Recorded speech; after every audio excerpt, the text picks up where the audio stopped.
Traveler's been out for a long time now. Yes, you can relax. Believe me, Master is extremely knowledgeable. If he says that he's going to be alright, then there's absolutely nothing to worry about. Oh, are you awake now? Oh, thank goodness! Traveler, you're finally awake!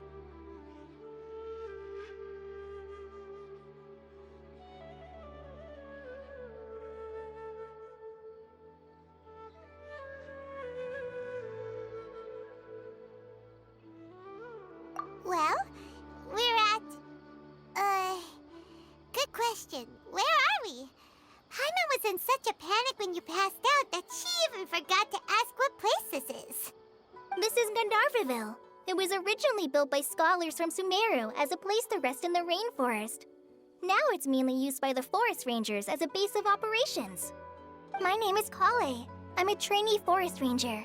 My master and I found you passed out during our patrol, so we brought you here.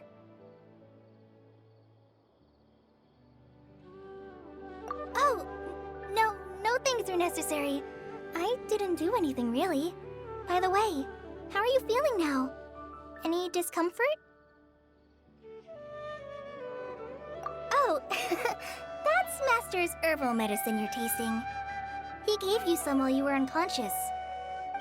Before I forget, Master mentioned you should take more medicine once you wake up.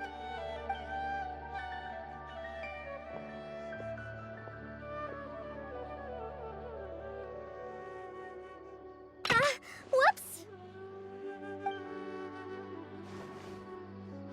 Kale, what's the matter? Were you trying to retrieve the medicine? As I've already told you, you must be careful with these. All right, I'll get it for you once I'm finished here. Sorry, Master.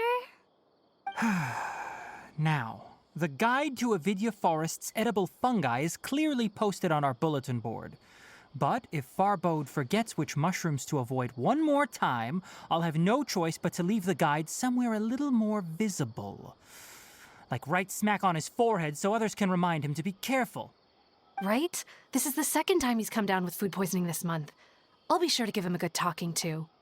Yes, please do. If, on the off chance, Farbode simply enjoys having little imaginary fairies dance before his eyes, then we'll just let him be. But the next time he requires any of our medicine, be sure to charge him accordingly.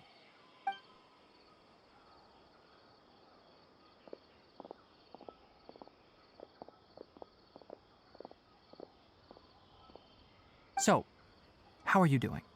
Feeling better? Oh, this is my master, Forest Watcher TIGHNARI. He is chief officer over all the rangers here in Gandharvaville. I already informed Paimon about the reason you fell unconscious earlier. But now that you're awake, let me explain it for you as well. It is common practice for Sumeru scholars of certain darshans to dedicate themselves to training and meditation in isolated areas, particularly the nearby forests. While meditating, they use a certain incense known as spirit borneol to help calm their minds as they enter a state of deep rumination. In hopes of asking directions, you two followed a scholar named Hypatia into her cave. The incense you smelled inside was the spirit borneol I just mentioned. That incense typically has no effect on most people, but for a very select few, it can have profound effects on one's cognition. Very good. Now, answer me this. Did you feel anything after passing out? Say, any out-of-body experiences? Or did you see anything while unconscious?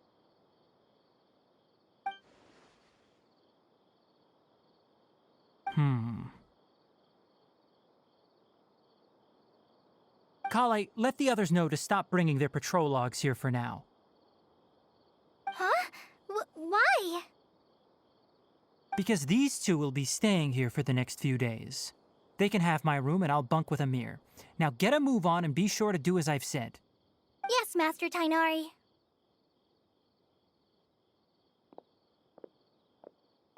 Wait, hold on a second. Can you tell us what's going on? Sure, let me fill you in. I originally planned to send you on your way once you finished your medicine. However, it appears now that you should stay a while longer in Gandharvaville for further observation while you recuperate. Further observation? No need to be hasty. As long as you have the capacity to judge between right and wrong, I promise that you'll understand the gravity of the situation once I explain everything to you. Based on what you saw after smelling the incense and losing consciousness, we can conclude that you experienced a powerful hallucination, which suggests your mental state is not in the best of shape. If you're skeptical, have a whiff of this. Whoa, are you okay? You're experiencing a similar sensation as when you passed out, aren't you? So even though your condition is stable as of now, if I were to haphazardly let you leave, it's highly likely that you'd suddenly pass out again somewhere else. The rainforest is home to many fierce animals and hazardous areas. If something were to happen to you again, I'm afraid you might not be so lucky. For now, I suggest you continue taking your medicine each day and avoid wandering off on your own. At least until you stop having adverse reactions to this kind of smell, okay? Good. Now continue resting while I fire up another bowl of medicine for you. Seriously? We just arrived in Sumeru and we're already having problems left and right! Paimon knows we're set on meeting Lesser Lord Kusanali as soon as possible, but you really don't look too good. It'd probably be best to let you recover first. Hey! Are you even listening to Paimon? Paimon's over here worrying about you, you know! What's weird? You mean how you're feeling now? You mean the vision of tree roots and red skies you saw? But if those weren't hallucinations, what could they be?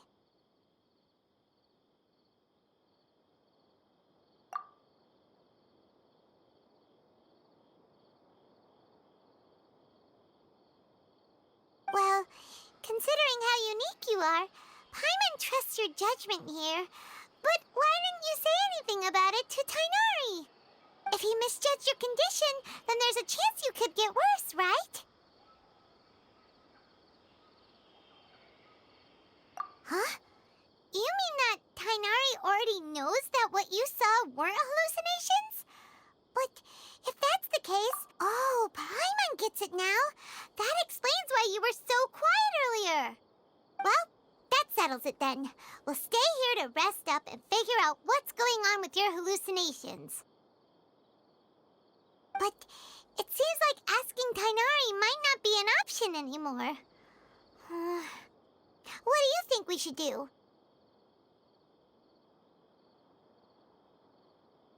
Good idea. Kale's pretty friendly. We can ask her tomorrow about what she knows regarding the Dendro Archon and customs in Sumeru.